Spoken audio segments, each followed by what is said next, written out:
ఎన్నికల తరువాత వైసీపీ ఆత్మరక్షణలో పడిందంటే ఎస్ అవుననే సమాధానం వస్తుంది. జూన్ 4 ఫలితాల తరువాత వైసీపీ ఓటమి ఖాయమని నిర్ణయించుకుని తదుపరి జరగాల్సిన పరిణామాలేంటో జరిగే పరిణామాలేంటో ముందుగానే ఊహించుకుని ఇప్పుడు ఫైల్స్ మాయం చేసే ప్రయత్నం జరుగుతుందా అంటే ఎస్ అవుననే సమాధానం వస్తుంది. మనం తెలంగాణ ఎన్నికలు జరిగిన వెంటనే కూడా కొన్ని ఆఫీసులలో ఫైర్ యాక్సిడెంట్ అయ్యి కొన్ని కీలక పత్రాలు తగలబడిపోయినట్టుగా వార్తలు వచ్చాయి. సాధారణంగా ప్రభుత్వాలు మారే క్రమంలో వాళ్ళు చేసినటువంటి అవినీతి అక్రమాలకు సంబంధించినటువంటి లేదా వివాదాస్పద బయటికి తెలియకూడనటువంటి సమాచారాన్ని మొత్తం కూడా నామరూపాలు లేకుండా ధ్వంసం చేసే ప్రయత్నం జరుగుద్ది. అందులో భాగంగానే ఈ ఫైర్ యాక్సిడెంట్లు అనేవి కూడా జరుగుతూ ఉంటాయి. ఇప్పుడు తాజాగా ఈ ఆఫీసును పూర్తిగా క్లోజ్ చేస్తున్నట్టుగా వైసీపీ సర్కారు ప్రకటించింది.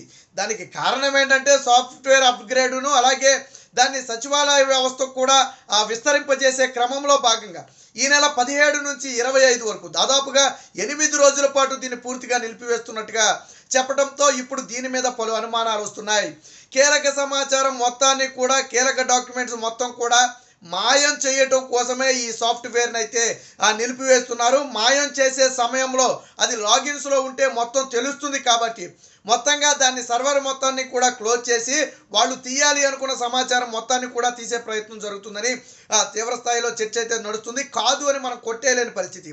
ఎందుకంటే 4 రోజుల్లో ప్రభుత్వం మారిపోయే సమయంలో ఇలాంటి నిర్ణయం తీసుకుంది అంటే ఖచ్చితంగా దాని వెనక పలు అనుమానాలు ఉన్నాయని మనం భావించాల్సి ఉంటుంది.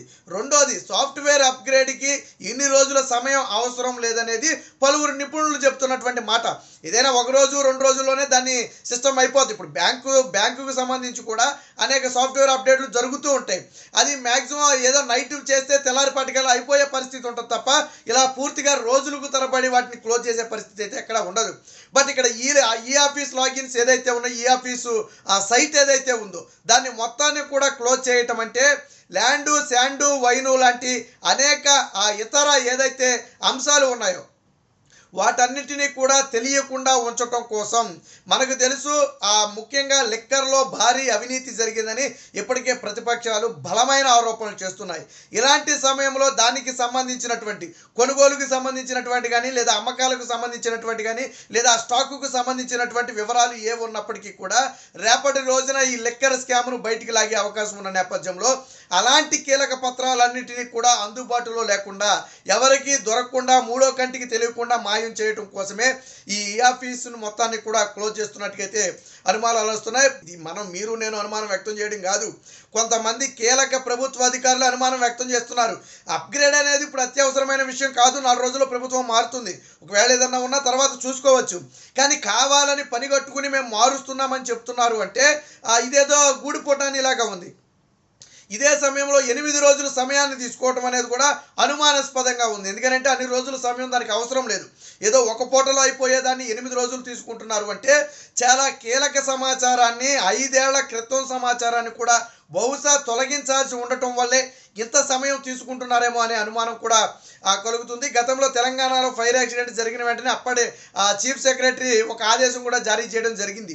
అన్ని ప్రభుత్వ ఆఫీసుల్లో ఉన్నటువంటి ఫైల్స్ అన్ని కూడా భద్రంగా ఉంచాలి, ఏ ఒక్క ఫైలు బయటికి వెళ్ళకూడదు, అలాగే ఎక్కడా కూడా ఎటువంటి ఘటనలు జరగకూడదు, జరిగితే దానికి వాళ్లే బాధ్యత వహించాల్సి ఉంటుంది సంబంధిత అధికారులు అని చెప్పి కీలక ఆదేశాలు జారీ చేసిన తర్వాత మొత్తం కూడా అలర్ట్ అయిన పరిస్థితి. తర్వాత ఫోన్ ట్యాపింగ్ వ్యవహారం మనం చూసాం. దాని ఆధారాలు కూడా ఏ విధంగా ధ్వంసం చేశారు తెలంగాణలో. ఇప్పుడు అదే కోవలో ఆంధ్రప్రదేశ్లో కూడా జగన్మోహన్ రెడ్డి 5 ఏళ్ల పాటు చేసినటువంటి అవినీతికి సంబంధించినటువంటి అనేక ఆధారాలు చెరిపివేసే ప్రయత్నం జరుగుతుందని బలమైన ఆరోపణలు వస్తున్నాయి.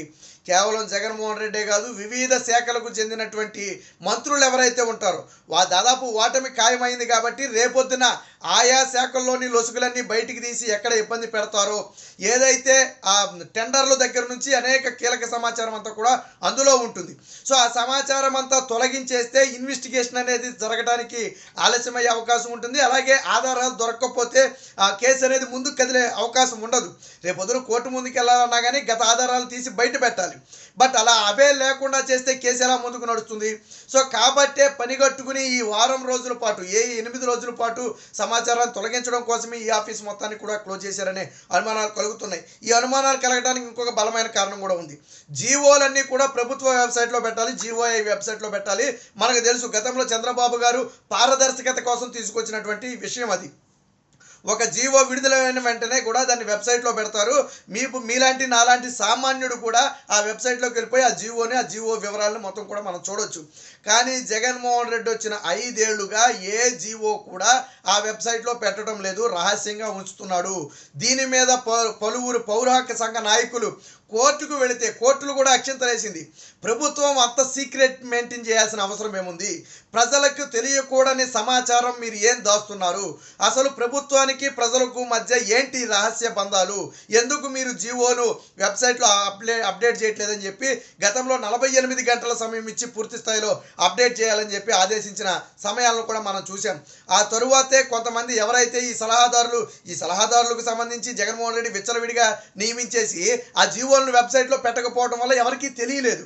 కానీ జీవోలో వెబ్సైట్లు పెట్టడం మొదలుపెట్టిన తర్వాతే పోలవరంలో పన్నుల దగ్గర నుంచి ఆ జగన్మోహన్ రెడ్డి ఏదైతే రుషికొండ మీద గుండు కొట్టి ప్యాలెస్ కొట్టుకున్నాడు 500 కోట్లతో, ఆ ప్యాలెస్ దగ్గర నుంచి ఇతర అంశాలన్నీ కూడా బయటపడటం మొదలుపెట్టాయి. తాజాగా ఇప్పుడు కూడా అదే క్రమంలో ఏదైతే గతంలో జీవోలను వెబ్సైట్లో పెట్టకుండా మాయ చేసి మోసం చేసి 5 ఏళ్ల పాటు పాలన చేసే ప్రయత్నం చేశాడు. అదేవిధంగా ఇప్పుడు కూడా తాజాగా అదే జరుగుతుందని పలు అనుమానాలు అయితే వస్తున్నాయి. ఏదైతే ఈ ఆఫీస్ ఉందో దాన్ని మొత్తాన్ని కూడా క్లోజ్ చేయడం అంటే ఖచ్చితంగా తెర వెనుక ఏదో భారీ కుట్ర కోణం ఉందని పలువురు అనుమానం వ్యక్తం చేస్తున్నారు. ఎలక్షన్ కమిషన్ జోక్యం చేసుకోవాలి, వెంటనే ప్రతిపక్షాలు కూడా అలర్ట్ అవ్వాల్సిన అవసరం ఉంది. రేపటి రోజున జగన్మోహన్ రెడ్డి తప్పించుకుని పారిపోవడానికి, వైసీపీ మంత్రులు తప్పించుకుని పారిపోవడానికి ఈ వెబ్సైట్కు సంబంధించి కీలక సమాచారం మొత్తానికి కూడా డిలీట్ చేసే ప్రయత్నం జరుగుతుందనే అనుమానం ప్రజల్లో ఉన్న నేపథ్యంలో వెంటనే అవసరమైతే కోర్టు నుంచి కానీ లేదా ఎలక్షన్ కమిషన్కి లేఖ రాసి కానీ దీన్ని క్లోజ్ చేయకుండా, దీంట్లోని సమాచారాన్ని డిలీట్ చేయకుండా అడ్డుకోవాల్సిన ప్రయత్నం చేయాలి. రేపటి రోజున ఈ సమాచారం మొత్తం డిలీట్ చేస్తే కొంతమంది కీలక వ్యక్తులు తప్పించుకుని పోయే అవకాశం ఉంది. ల్యాండు శాండు వైను అని అది ఇది అని తేడా లేకుండా లిక్కర్లో ఇప్పటివరకు డిజిటల్ విధానమే లేదు. ఎందుకు లేదంటే మనకు తెలుసు. సో దీనికి సంబంధించిన లెక్కలన్నీ కూడా వాటిల్లో ఉంటాయి. వాటి మొత్తాన్ని కూడా ముఖ్యంగా లిక్కర్కు సంబంధించి, శాండ్కు సంబంధించిన ఈ ఫైల్స్ కానివ్వండి, ఈ లావాదేవీలు కానివ్వండి మాయం చేసే ప్రయత్నం జరుగుతుందేమోననే అనుమానం అయితే బలంగా కలుగుతుంది. గతంలో కూడా చంద్రబాబు గారు చెప్పడం జరిగింది, తెలుగుదేశం అధికారంలోకి వచ్చిన వెంటనే ఈ లిక్కర్ మాఫియా మొత్తాన్ని కూడా కటకటాల్లో పెడతాం, దీని వెనక ఉన్నటువంటి ఢిల్లీ లిక్కర్ స్కామ్కు మించినటువంటి భారీ కుంభకోణం ఉంది ఏపీలో, ఈ మొత్తాన్ని కూడా మేము బయటకు లాగుతాం, దీని వెనక ఎవరు ఉన్నా కానీ వదిలిపెట్టే ప్రసక్తి లేదని గతంలో చంద్రబాబు గారు కూడా హెచ్చరించిన నేపథ్యంలో ఈరోజు ఓడిపోతున్నారని తెలిసి ఎన్నికల ఫలితాలకు ముందే ఈ మొత్తాన్ని కూడా క్లోజ్ చేయాలని చెప్పి ఒక ప్రయత్నం అయితే చేస్తున్నట్టుగా తెలుస్తుంది. తక్షణమే ఎన్నికల కమిషన్ దీనిలో జోక్యం చేసుకోవాలి. ఏ ఆఫీసులోని ఫైల్ కూడా బయటికి కదలకూడదు. అలాగే అగ్ని ప్రమాదం జరిగిందని కొన్ని కీలక ఫైల్స్ను తగలబెట్టే అవకాశం కూడా ఉంది. తెలంగాణలో ఆల్రెడీ చూశాం. కాబట్టి ఎలక్షన్ కమిషన్ స్పష్టమైన ఆదేశాలు ఇవ్వాలి. ఎక్కడ ఫైర్ యాక్సిడెంట్ జరిగే అవకాశం ఉండకూడదు. అలాగే ఏ ఒక్క ఫైల్ని కూడా సంబంధిత అధికారి అనుమతి లేకుండా బయటికి వెళ్లకుండా అడ్డుకోవాల్సిన బాధ్యత ఉంది. అన్ని సీసీ కెమెరాలు ఎక్కడా కూడా ధ్వంసం కాకుండా అన్ని సీసీ కెమెరాలు పనిచేసే విధంగా చూడాల్సిన బాధ్యత ఉంది. కాబట్టి ఎలక్షన్ కమిషన్ ఈ దిశగా అధికారులకు అలాగే చీఫ్ సెక్రటరీకి ఆదేశాలు జారీ చేయాలి. ఈ ఆఫీసును కూడా ఏదైతే వారం రోజుల పాటు క్లోజ్ చేసే ప్రయత్నం చేస్తున్నారు, సాఫ్ట్వేర్ అప్డేట్ అని అలాగే సచివాలయానికి అప్డేట్ చేయడం కోసం అని చెప్పి చెప్తున్నారో ఈ మొత్తాన్ని కూడా ఎలక్షన్ కమిషన్ అడ్డుకోవాలి. ఏదైనా ఉంటే ఎన్నికల తరువాత పెట్టుకోమని, ఇలాంటి సమయంలో వెబ్సైట్లు ఆపటం వల్ల పలు అనుమానాలు వస్తున్నాయని చెప్పి ఎలక్షన్ కమిషన్ స్పష్టమైన ఆదేశాలు జారీ చేయాల్సిన అవసరం ఎంతైనా ఉంది.